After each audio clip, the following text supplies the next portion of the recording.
Celebrating entrepreneurs and creativity. Talking business, pleasure, real life get together. Join us here. Hello, ladies and gentlemen. Welcome back to the Creative Entrepreneurs Podcast. You know how we do it, where we look at turning creativity into careers and passion into profit. Before we go any further, I just want to shout out our amazing sponsors, Route 36, incredible marketing agency that has gone above and beyond with the production of the podcast. I couldn't ask for more, so please go and check Route 36 out. They are absolutely incredible. But today I am super excited to be joined by the one and only DJ Day Day, my brother, you know, slash entrepreneur, slash event organizer, slash host, slash just everything. Like, honestly, I am super pleased that he has decided to come on an episode for the Creative Entrepreneur, and we're going to have an amazing conversation. Most definitely. Thank you for having me. You know what I mean? Like, and I love the intro. You better touch for that one. The intro there kind of gassed me up. So yeah, I appreciate that.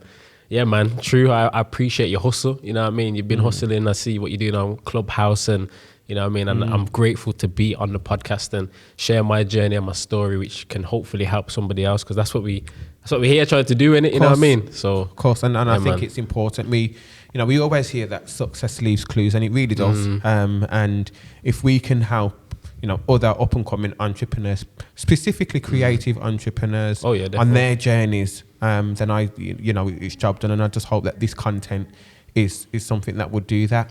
I just want to, before we go any further,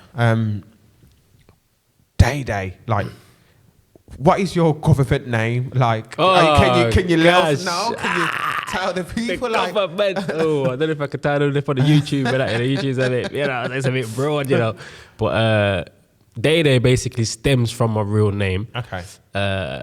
You see, you find that one out. You've got it like Devante or like you can keep Damien, guessing, it's close. Or like one of them, like it's close. Somewhere around there. It's close, yeah. I don't. To be honest, you know what it is with me. I feel like obviously my government name, obviously people that know me know my. Do you know my government name? No. Okay, well after this I'm gonna tell you it. But like obviously people that know me, I like to let them know my government name. But everybody else, I'd rather them just call me Day, because I've been out before and I've had people just kind of know my name and just bawl out my name. Like I'll be walking to a club and I'll just bawl out my name, and I'm thinking, I don't really know you, Like it's just a bit weird to me, you get me? Because obviously, like how you have like an alter ego almost. Like, is your full name true, or do you have more to that? There's more to it. That's what I'm saying. Not too many people know the full thing. Like, I don't even know the full. Like, you know what I mean? Yeah. So if somebody was to say it, it's like it's a bit shocking. Like you know what I mean? Yeah. So I kind of like to keep it a bit separate. But I know it will obviously, people will obviously get to know my full name. Yeah. And as well, I'm going to be on. I don't know when it's going to be aired, but I'm going to be on TV soon. I was meant to be on TV. This was like maybe last year, but obviously COVID messed everything up. But and that I'm on the show on BBC One with my mum, and my full name's on there, so it will come out. Yeah. I'm not gonna just. Wow, that's incredible. Like, we'll speak a little bit about that if you can later on. In the show, but. Just coming back to Day, does your family kind of, your mom, your siblings, do they call you your Day, or do they call you your I'll say government? A bit of both, really, to be honest. Yeah, a bit of both. It's either Day or my name. Like in my mom's phone, I'm saved as Day. You get me? My dad, obviously, he calls me Day. So yeah, it all just stemmed down, obviously, when I was younger, and I think I had like a younger sibling, and they couldn't say my name, so it was just Day, as a baby, and then it just kind of went from there. You get me? Oh, so you've had it like from back in the day. But obviously, you have your different nicknames when you're growing up, when you're in school. I tell you one thing. One of my nicknames from back in the day was Sniper. I don't know where I got the name from. I must have been playing too much Call of Duty or something. But that was obviously one of like the school nicknames. That was before Day, basically Sniper. That was like MySpace days and stuff. And then I kind of thought. I was getting into like DJing and stuff like that, and I thought I need a name. And then when you're thinking of and then I just thought it makes sense to just go with what my family and everything call me anyway, so I just went with that.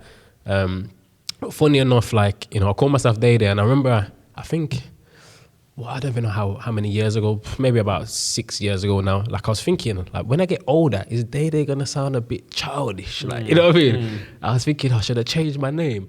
was thinking all different things, but then I said, you know what, let me just stick to what my family called me and whatever else, and it's just unique to me, you get me? So, yeah, man. Yeah, I love that. It's true to yourself. So just going back to like young Day, like talk to us about kind of your journey and how you became this, you know, international DJ superstar and entrepreneur, doing all these things. Was when you were young, did you have like people in business around you? Did you have any inspirational DJs that were coming up that you would look up to? Like, how did you, and I guess this is two parts, so how did you fall in love with music? And also, how did you, I guess, fall in love with the business side and the entrepreneurial side and think, actually, I want to monetize my passion? Well, I say in terms of how did I fall in love with music and that kind of stuff, like, you know, way back when I was a child. Obviously, I've grew up in like a musical family. You know, going to like parties with my mum and stuff like that. Like, my mum's always been one to pull me onto the dance floor. So when you got like Luther Vandross and, you know, them two-stepping songs going on, your candies and that, mum, come on. So I'm on the dance floor, busting my two-step and stuff. That's why I love to dance and stuff like that as well. So I feel like music-wise, even I got an older sister, she's 5 years older than me, so she introduced me to a lot of like, you know, the music she was listening to, where it was garage, R&B, you know, your B2Ks and your Usher and stuff. So when I was young, that's what kind of music I was listening to. And then my cousin, he was also DJing. He's also about 5-6 years older than me, so he was, you know, DJing, doing like garage, playing vinyls and stuff like that. And I think I must have been I was in like primary school, but maybe in like year 6. I remember I was very young though. And whenever my mum would go to my auntie's, I would always go with her. And my cousin, you know, he was doing DJing. So same way how you might see me in my story with my nephew, like how he comes over and I'm teaching him. It's the same way how it's like it just went round in a circle. That was me when I was younger, going to my cousins. And he was teaching me and stuff. So I feel like that's the moment where I caught my interest in like music and DJing and stuff like that by just being with my cousin. And then being in secondary school, it was just random. Like, I think I was in year 9 and one of my PE teachers was doing a DJ course, like a 6-week DJ course, like a curriculum for the school.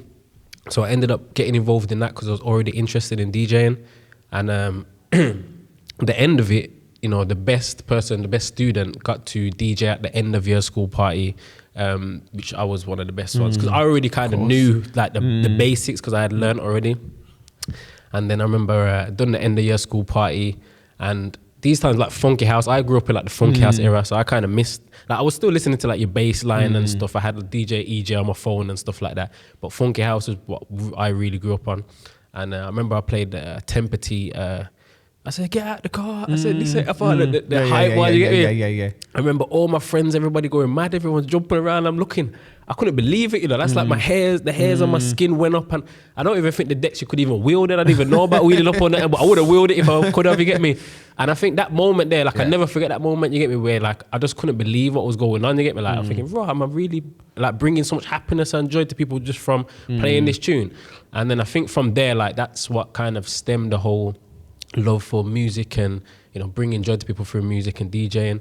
And then in terms of like the business side, obviously after that I kind of, you know, just I got like a DJ controller from my mum for Christmas, and I was just kind of teaching myself more with the DJing, and I started to create mixes and stuff and putting it online.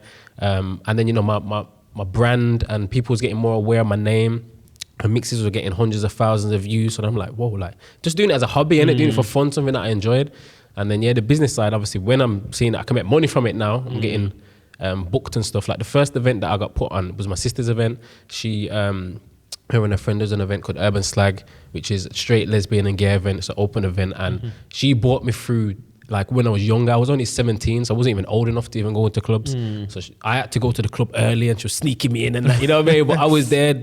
There's pictures on YouTube. I'm there with my headphones and my controller, and I'm practicing. Like I was doing this set where nobody was in the room, you get me? Like, and and then obviously I got booked in like Bamboo and, you know, more your town spots and stuff, and I'm getting paid for it. I'm like, okay, so that's when the business side of it come in, like, oh, okay, I get paid for this now. And then eventually I'd done an event.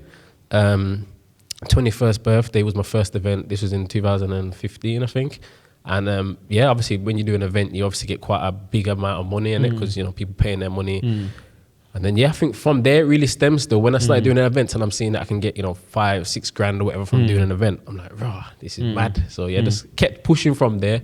So I would say that's the majority of the story. But we can go more in depth. And you know what the thing that I admire about you, and because I obviously follow you, is that you're never content, and you're always doing like different things, and you're always trying different things as well. And actually, just for our listeners, just kind of let them know like what it is that you do, what you're doing now, and just like how much stuff that you're doing, because it's important. I would say, well, with me, like I don't like to just box myself in and say I'm just a DJ. Although, like, I kind of see my brand, I like to kind of picture it as like a spider diagram where you have the thing in the middle. So DJ Day Day, that's the brand. Like, people would know me for being a DJ. After that, there's events management, there's hosting, there's content creation. I could even dabble into like modeling if I wanted to. There's different types of bits that I like to do. It's just just anything creative. I'm just a creative entrepreneur. You get me? Like, I'll think of an idea. I'll have my laptop, I'll plan it out, and then, I'll work on executing it, and I'll execute it, whether it's, live streams. Like, in obviously the situation that we're in now, I noticed a lot of DJs kind of just laid down and just, everybody was getting all depressed and that. Like, nah, man, it's time to start working now. Now you got to work harder, you know what I mean? So, I think I would just label myself as just an entrepreneur, DJ/entrepreneur, and yeah, man, everything that I can get involved in, I'll just go for it, you know what I mean? So in lockdown, like during lockdown, obviously you just mentioned it, and you said like now it's time to work. I seen you adapt to the situation quite rapidly, actually. And for me, it was really inspiring, actually, because not only did you adapt, you was building your brand in the process. How did you deal with lockdown, just for our listeners, and what steps did you take to pivot? And I would say, how did I deal with it? I mean, like obviously, I do my events and stuff. So the lockdown happened around my birthday time. So I was meant to have an event there, which obviously would have been good. But I would just believe in, there's a lot of things in life you can't control in it, but what you can control is how you respond to it. So, you either respond to it and you just get all down and depressed and, this is, I don't even know if we can swear on there, but I'm not going to swear anyway. This is shit or whatever, you know what I'm saying? But now I just thought, okay, cool, this is the situation. All right, what can I do now? Let's go to the live streams and do that stuff. Let's still bring entertainment for people and bring happiness to other people in it. And I think I'm quite good with like money and stuff anyway. So I had quite a lot of money saved and stuff like that. I'm not really someone that spends a lot of money on clothes and blah, blah, blah. So I was good in terms of financially. It was just more so something that I needed to just stimulate my brain and keep me moving. Because I'm not someone that just likes to just sit down and just do nothing, as you know. So I think with lockdown, it I wouldn't say I enjoyed it, but I liked that everybody was at the same pace. Like, when I look at it now, I think, like everyone was actually moving kind of like full steam ahead, and it was just all steez, you know what I mean? Whereas it made everybody just at the same pace, and it allowed me to like learn more and do certain things that I might have wanted to do, but I probably didn't feel like I had time to do it. So I just enjoyed learning, doing different things, and it kind of forced me to be more innovative and creative, because when your back's against the wall, you have to kind of have to do something about it, you get what I'm saying? I kind of enjoyed it.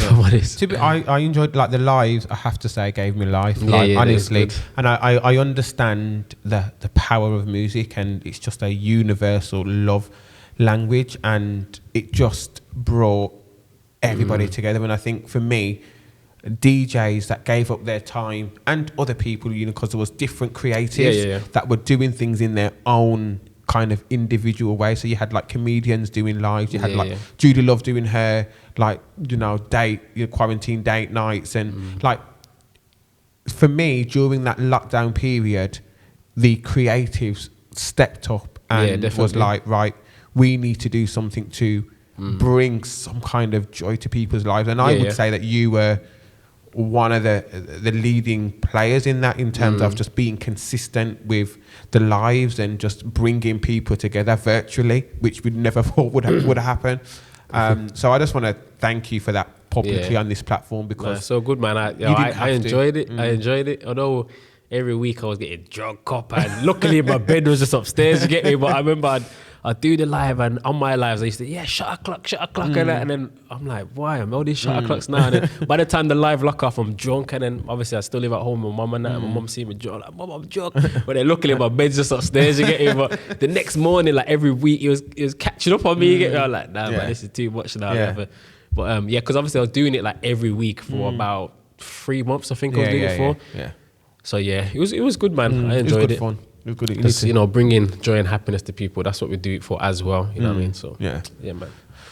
So we kind of spoke a lot about your creativity and your creative side, and your love for music and DJing, and how that all happened, and equally, I believe that you're one of those entrepreneurs that not only highlight using your social media, your creativity and your creative side, but you also highlight a lot of the stuff that you do to make you a better entrepreneur, to make you a better business, to make you a better leader, to make and you can see. So one of the things that you do is do your weekly tasks. We never get to see what's actually written down in the weekly tasks, but we see and acknowledge that you write the week ahead and the whiteboard and that you're doing your plan. How important is kind of writing things down and getting it down on paper so you can see, and do you complete everything on the list? And I don't complete everything. I try and complete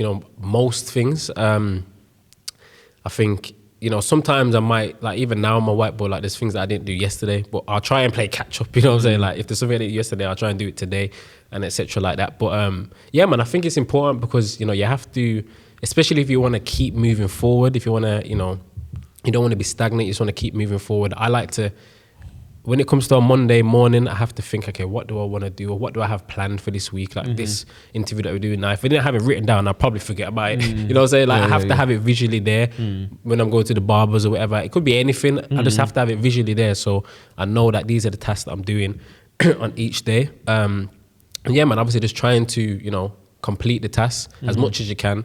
If you try and overload yourself with 10 things to do in one day, it can be overwhelming. So I like to try and do like 5 to 7 things. If you don't get it done, it's cool. At least you, like, I go by the saying, small steps, what was it? Small steps lead to like big wins, basically, you know what I mean? So even if you're just doing a little bit, at least that's more than doing nothing, you know what I mean? Yeah. So it's like that book, what is it? The Compound Effect? Compound Effect, man. So I just think, I feel like it's important because this is things based on when I left work as well, when I left Land Rover, I kind of was thinking, okay, what can I do in my free time? Like, I was writing stuff down from then. So I do think writing things down and visually seeing it kind of helps you to execute it, you know what I mean? Rather than it just being in your head.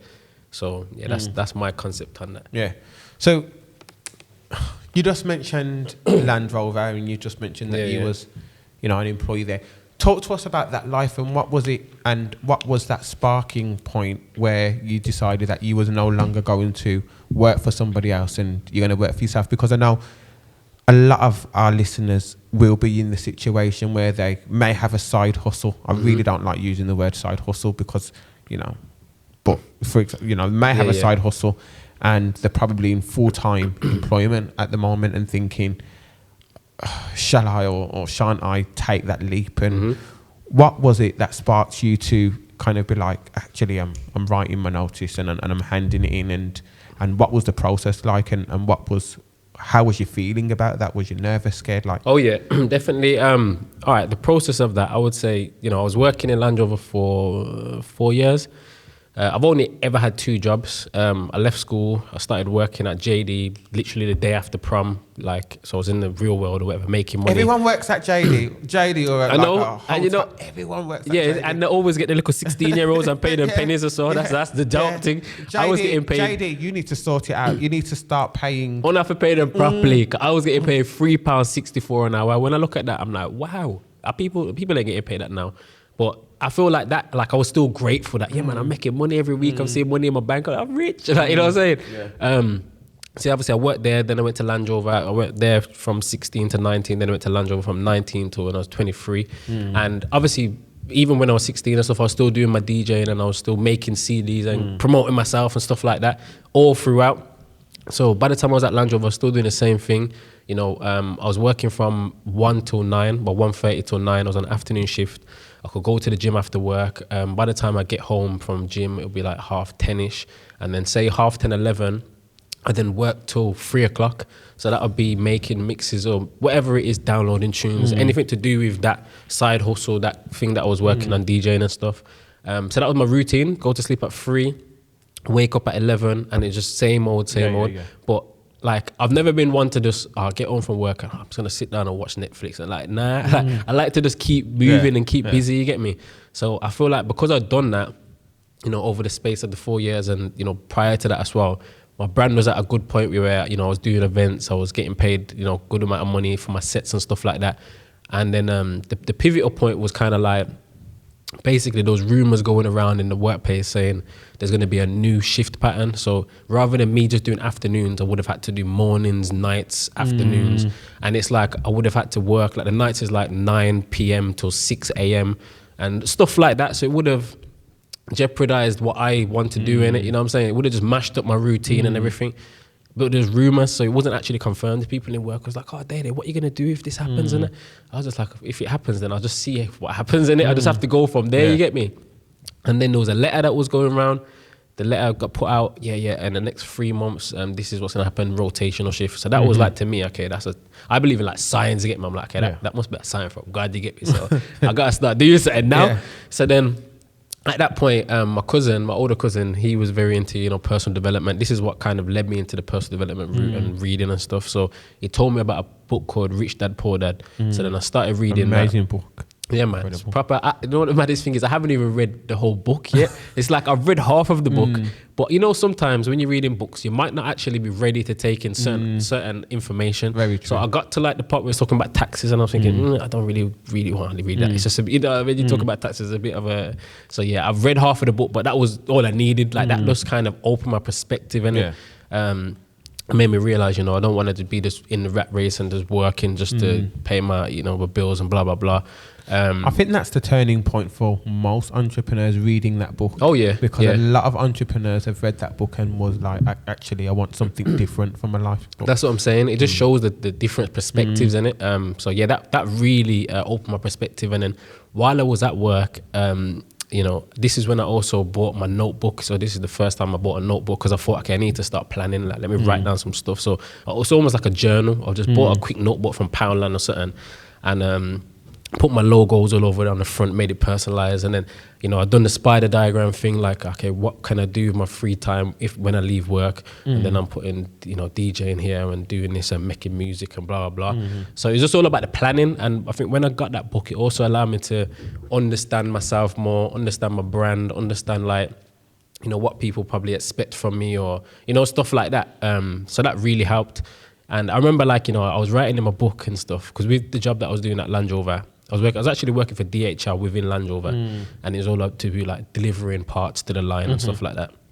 But I could work for, say, 25 minutes and I'd be chilling for like 20 minutes. That's how the job worked. So in them 20 minutes, I'll be reading or I'll be writing some stuff down. And people used to come up to me and say, like, what are you doing? And I'm like, yo, I'm planning my way out. That's what I'm doing. My exit strategy. Yeah, like, people was like a bit fascinated, like, because they don't just see man reading book and like normally you're on your phone, like trying to hide away. But there's only so much of me on your phone, you get me? So he was basically planning my way out. Basically, and then, I was doing all of that. And then, you know, I remember saying to my mum, I said, Mum, like, I'm going to hand him my notice in it. So then I basically timed it that I would hand him my notice and I would only have to do like 1 week of like the night shift or whatever it was. What was your mum like? Like, how was she supportive? Yeah, mum's very supportive. Mum was like, yeah, man, like, you know, if you feel like it's the right time and you feel like you want to do it, then like I'm supporting you, like, go with it, you know what I mean? my mum's always supportive of everything I do, you know what I mean? Amazing. So yeah, I think I love it's that. so important to have like supportive parents, and you know, my mum is supportive, but she still probably couldn't tell you what I do. Yeah. It's just one of those like, what do you do again? And I think it's because obviously it's the older generation. All they know was, you know, work, go to school, college, uni, the best jobs of being a doctor or a lawyer, and you just work and that's it. Yeah. But now we're in the age where, you know, you do have creatives and entrepreneurs, and we have the online business, and you know what I mean. Yeah, Everybody's. It's true, and partly because I have it doesn't help it, but I have a twin brother, and he's like an assistant. Used to look exactly the same. So you know, I can't believe it. You know, it's ridiculous. And he's like an assistant head in a school, and like so to my mum, that's like the respectable job. That's like, look how amazing, you know, your brother's doing. I'm like, Mum, we probably earn similar money. Like, it's not. Yeah, but, exactly. Like, she sees that as like the traditional traditional way to make money, and and sometimes when, you know, particularly creatives, when they want to pursue their creativity and make a business out of it, I know that a lot of parents ain't as supportive as they could be, and partly because a lot of they would see their creativity as a hobby, and that's something that we need to try and, you know, break out of. Because even like I always say to my mum, like if she was like invested in our talent, like me and my brother we used to sing, not so good now. Yeah, but I see the vocals on the story and that. and we used to can move a little bit. I mean, before our knees got old, and but I was like, Mum, if you like invested in us and if you like pushed it, we're probably like huge, like Usher or something. Do you know what I mean? But I do hear that. She's seen it as a hobby, no fault of her own. She's just seen us singing and dancing as a hobby, and not something that we could potentially monetize. That happened to somebody else, but not her kids, because we're not, you know, we're not that fortunate enough. And actually, all it needs is a bit of luck and a bit of business structures around, definitely around it to monetize it. But I think it's so important to have like really supportive like a family and parents, and I'm glad that I think obviously with my mum, like, you know, she was seeing that I was flying to this country and doing shows here and doing up tour with Mist and in front of this amount of people and etc. So she's seen the evidence to say, okay, yo, like my son's actually doing this, and this DJ and stuff's actually taking in places or whatever. So like, yeah, I'm supportive of it, you get me? And I remember saying to her as well, which like one of the quotes, I think Steve Harvey says it, but he says your gift will take you further than education. And my mum just subconsciously just knows that, like, you know what I mean? So yeah, I do believe that, man. So yeah, she was very supportive of me. And going back to the story, I handed in my notice, and yeah, man, I remember like I handed in my notice, I think it was on a Thursday. So bear in mind, I asked my supervisor, I said, how long is the notice period? She said, it's 4 weeks. So I've handed it in.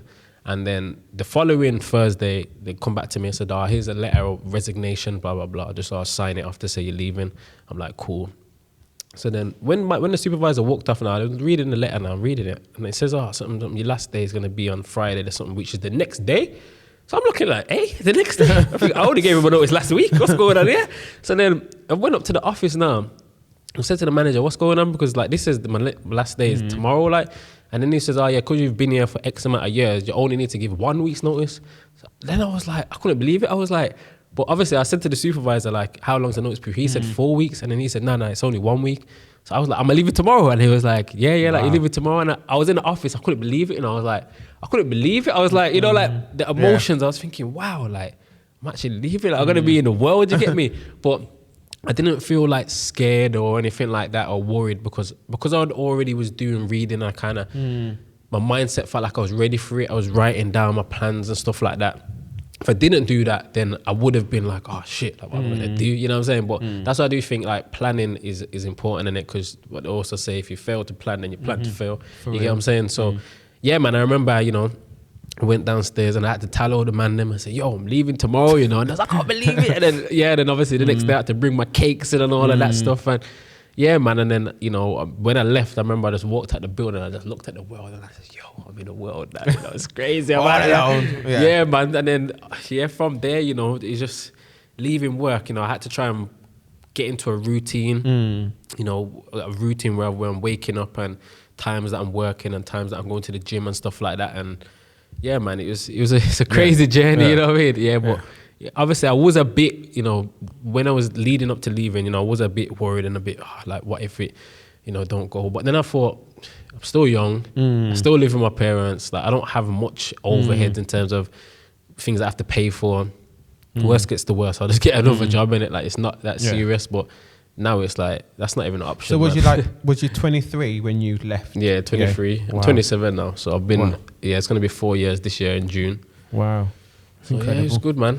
That's incredible. So over the last few years where you've been kind of doing your thing and working for yourself and just being that entrepreneur, what would you say your biggest challenges were, or was there a breaking point? Was there a time where you just felt, forget this, I'm going back to work? Like, because I think that most entrepreneurs get to a point where they're just like, did I make the right decision? Like, so what was yours? I think with me, like, yeah, man, I can't see myself going back to work. I'll be honest. That's like kind of what drives me now. I just love the freedom of being able to do what I can do. If I was working, I wouldn't be able to be sitting here with you now. You get me? But I would say, yeah, man, I think it's just more so getting into a routine. Because the thing is, when you leave work, you're in your work of 8 hours a day or whatever, and whether you're working after that or you're chilling, it's just getting back into the routine and actually motivating yourself every day to continue working in it and moving forward. That's why I do things like my whiteboard, and I'll be trying to read and just learn, always trying to learn as well. So in terms of like struggles, yeah, I would say it's mainly the routines really, and just sticking to the routines and just always pushing forward and progressing, and trying to make use of every opportunity that comes to you as well. Like obviously there's this, which I'm grateful for being on here.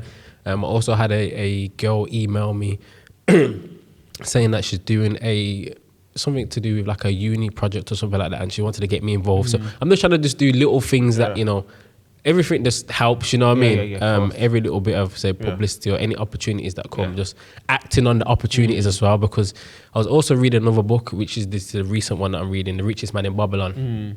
And have you read it? Yeah. I wasn't prepared for it, because like I got told about it, but then when I was reading it, it was, it's old English. It's got thou and thee and thus and all of this, and I'm thinking, what's all these words mean? So I had to Google it, but when I've Googled it and I understood what they mean, I can just read it proper. But one of the things it says in there, it says about people think that good luck, like good luck is it could be outside and you find £10 on the floor, you find a wallet or whatever. That's 9 out of 10 good luck chance that you're gonna get that.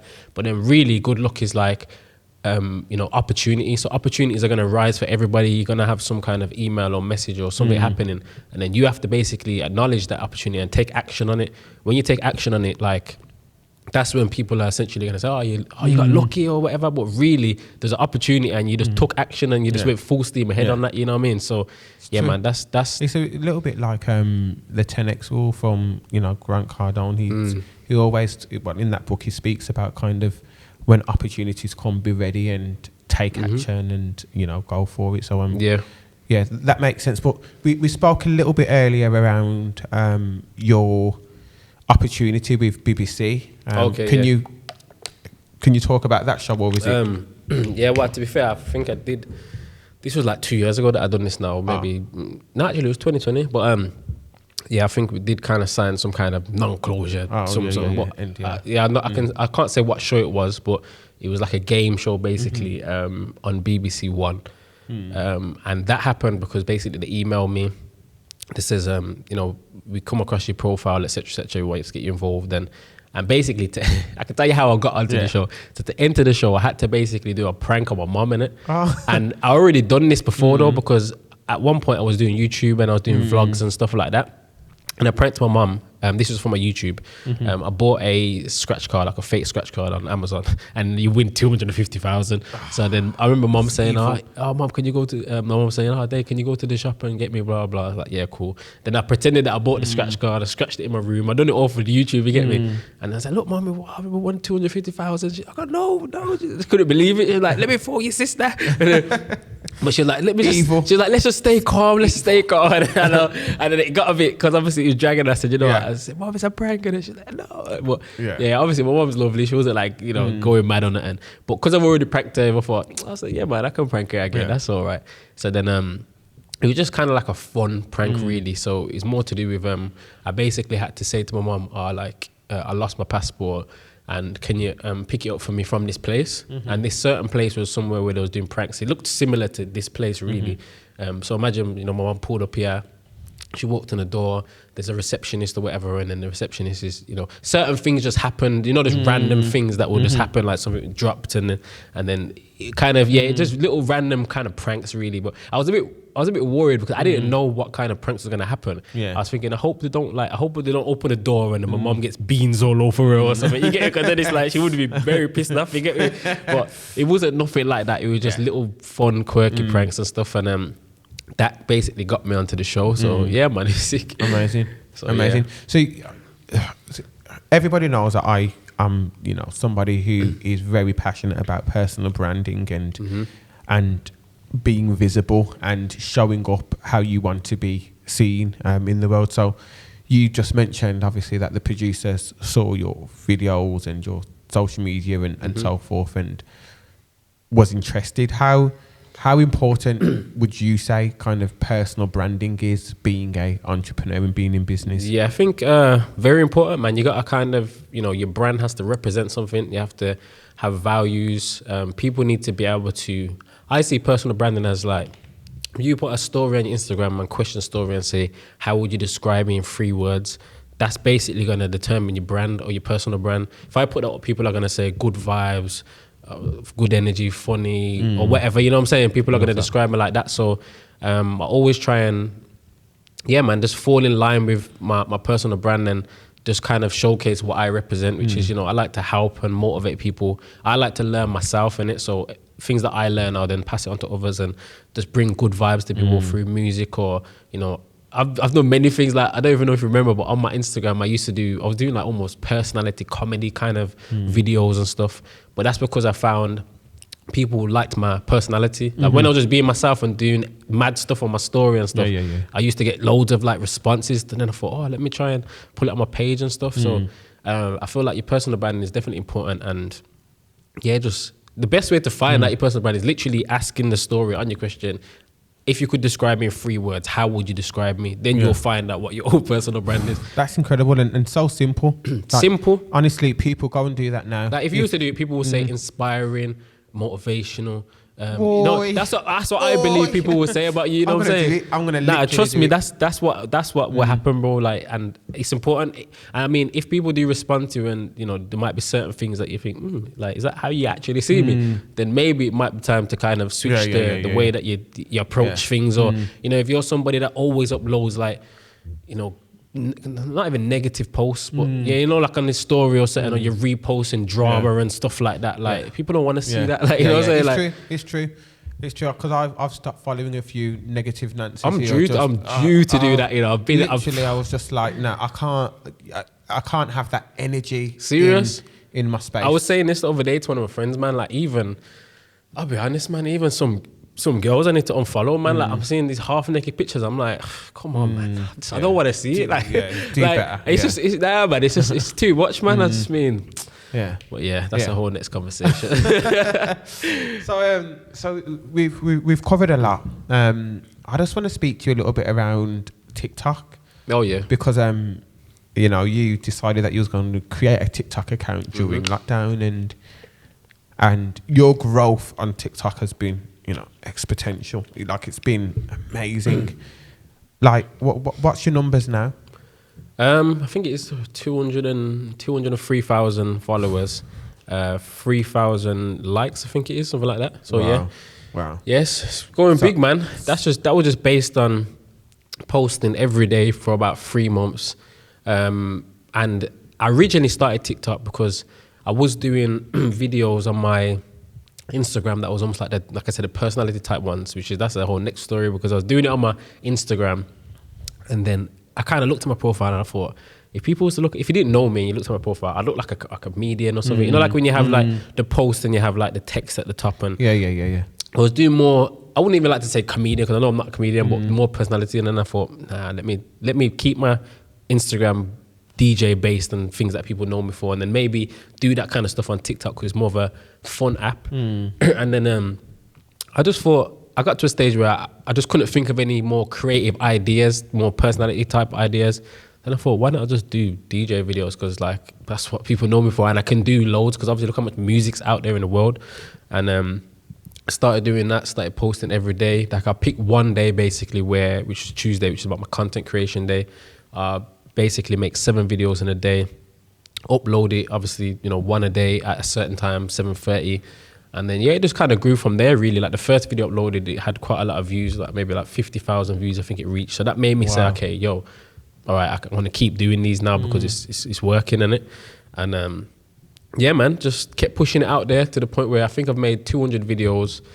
Obviously, I'm on 203,000. Wow. And, I feel like it's good because my Instagram's also attached to my TikTok, and my Instagram's always growing. Basically, like even if I haven't posted on my story or posted on my page for probably a week now, but like a lot of times you can lose followers and stuff. But my page is always growing. There's people messaging me from parts of the world that I don't even know. Like I can't even pronounce. I can't even pronounce these places. So it's just amazing. You get me? Like it's just mad that I'm bringing good vibes to people worldwide. Like, Sierra picked up one of your TikTok mixes videos. Yeah, Sierra. Wow. That one was crazy as well because with that, it's like I didn't even know that she posted it.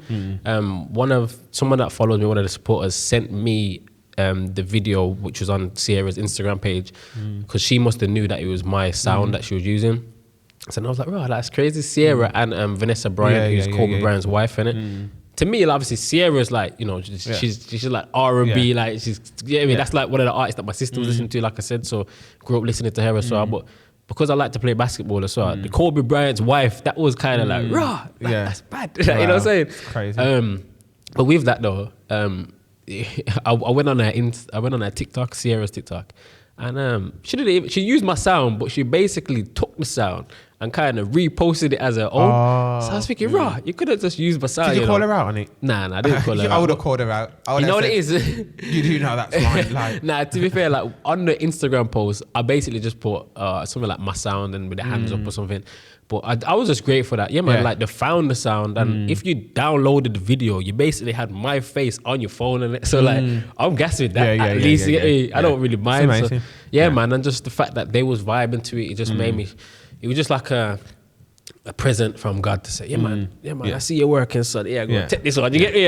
And you know what it is? Those kind of sporadic, kind of wins that you just think, wow, like what I'm doing is reaching people and it made me think as well, like if I didn't even know that she posted it and the girl sent it me, only one person sent me that video, so I wouldn't have known. So then it makes me think how many other people are using my sounds. You get me? Like how many other people might be listening to my mixes, like that, like And so it's crazy because the girl who sent it to you obviously knows your stuff because she recognised straight away that it was your sound. Like, I would never have known. Like I would have just been like, oh, it's another 90s mix or whatever else, mix or whatever it was. She obviously must use. She's probably done a video to herself or something like. Because in the mix, it doesn't even say like DJ Data or anything.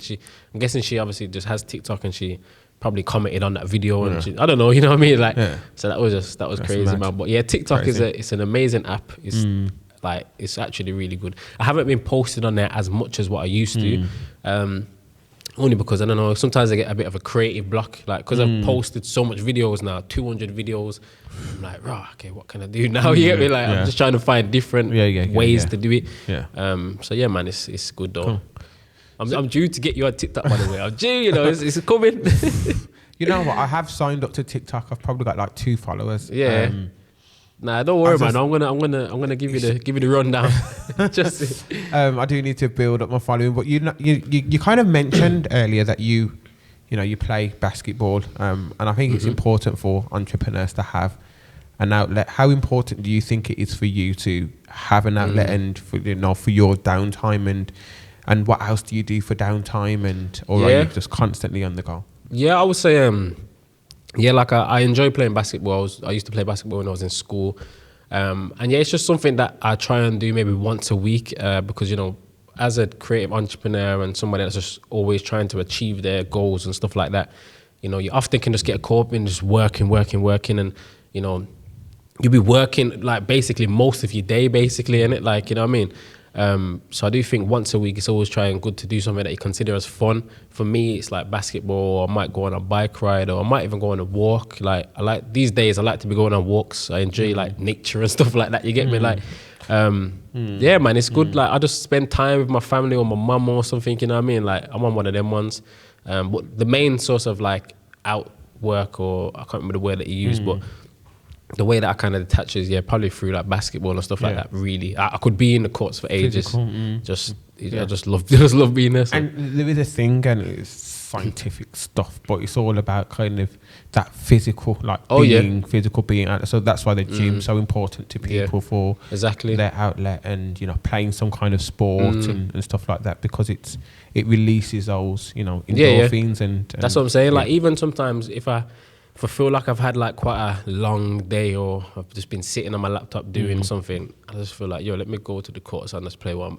Like when I reach where I'm trying to reach, I have to have a basketball court in my yard. You get it? Not like just a way to just unleash and just take your mind. Is that on the vision board? It's on there, man. It's on there.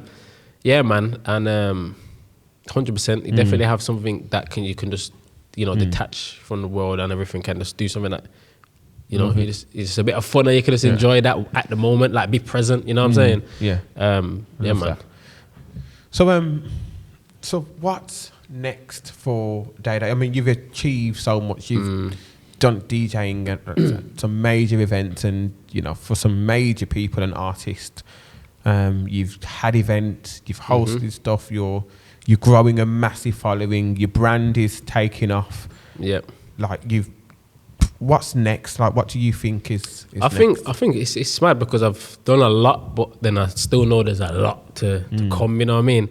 I still don't feel like I've kind of, like in terms of like DJing across the UK, like I'm very much like Birmingham / Midlands.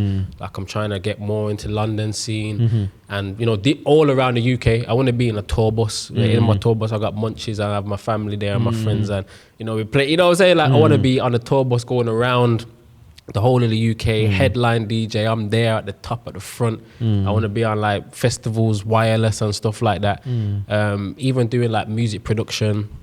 You know, I've actually made music myself. Like I made like 2 songs. That was just a spontaneous one, because like, you know, when I was with my friends and stuff, I don't meet up with my friends as much as what I used to, because you know, that's how it goes. You know, every day, you know, you've been meeting up with your friends every other day, but we used to just freestyle and stuff, put on a beat and just freestyle. And then I thought, you know what, let me see if I can make a tune. That was spontaneous. But when I do get back into like music, it'll be more music production, almost like a DJ Khaled in it. So I want to get into that kind of stuff, because as we know, music is powerful. It's also a way to create obviously passive income by stream revenues and stuff like that. I'd also say One Extra, BBC One Extra is something that I'm manifesting. You know what I'm saying? And I know it's not even a if, it's a when. You know what I'm saying? But so you've done like a guest mix for. I've done a few guest mixes. I got another one coming up as well. To be fair. So what do we have to do to make that happen? Like, I think that's just patience, man, and patience, and obviously just staying on it. You know what I'm saying? Because I've been speaking to the head of One Extra, and I'm manifesting it. It's gonna come, because I always see it as. Like, I know One Extra are looking for DJs and presenters and stuff outside of London, and they want to expand obviously the listeners, innit? And when I look at it, if you look at like my generation or whatever of DJs, there's nobody else other than me that would be perfect for that role from Birmingham. You know what I'm saying? Like that's what I see. So I'm the one that's gonna do it. So to make it happen, I've been speaking to the head of One Extra, man, and he likes me and stuff. And like it's mad, because I'm doing like a mix series or something at the moment, innit? And you know, I think it was on a Saturday, one of the producers sent me the brief and says, this is the mix. It's a R&B and soul mix, basically the history of R&B and soul, so taking you back to Motown and taking you back from like the 60s to currently, basically. They sent me the brief on the Saturday, and it says, we need the mix by the Friday. Now, obviously, when you do a mix, you have to understand the brief, I have to dissect it, I have to then download songs that I don't have, make sure it's clean versions. Then obviously when I make a mix, it's like, you know, doing a playlist, and then you do the mix and stuff. So it's a decent amount of time, but you know what I mean? Like, I felt like those kind of challenged me. So I'm saying, you know, I'll just be there by myself. Like, don't want to challenge me. I say, I don't think you know who I am. You know, like you can't challenge me. You know, what actually you can't challenge me. So then by the time it come Tuesday, the mix done, sent off, and the man was like, yo, I can't believe you done the mix already. I said, you can't challenge me. Like, so just things like that. Just showing them it's gonna that happen. I'm hungry, I'm ready, like, you know what I'm saying? Anything you throw at me, I'm ready. One extra, you've got 12 months. You know what I mean? 12 months, so what I'm saying? So, yeah, man, there's that. There's, obviously, you know the project that I'm working on. By the time this podcast comes out, I might have it rolling, but I don't really like to tell them too much because some people might try to jump on it and try to do it. But obviously, I'm working on that project, which is going to help people and stuff like that. And that kind of stuff. So there's a lot to come, and even obviously internationally, because when I say internationally, like worldwide, I've never been to America, but when I do like my mixes and especially the dancehall mixes on TikTok, I have a lot of people commenting saying, oh yeah, man, I know about these tunes because I'm from New York. I grew up in New York, Brooklyn, and blah, blah, blah. So I want to go to New York or go to America and DJ out there. I feel like with my kind of style of playing like R&B, hip hop, dancehall and that kind of, that's what I would say I was specifying, over there would work perfectly. So yeah, man, that's the main things at the moment. Cool.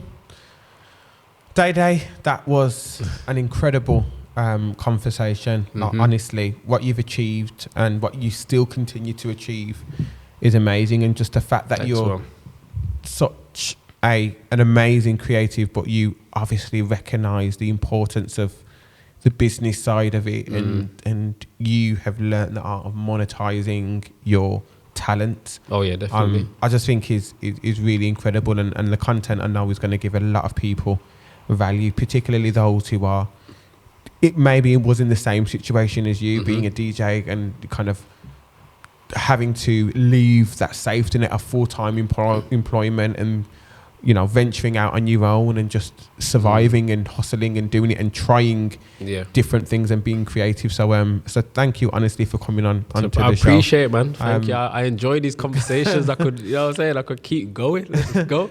Before we leave, we do this thing here where we do a 10 in 10. We think it's important that people realize who they've been, you know, listening to, and, you know, entrepreneurs are people.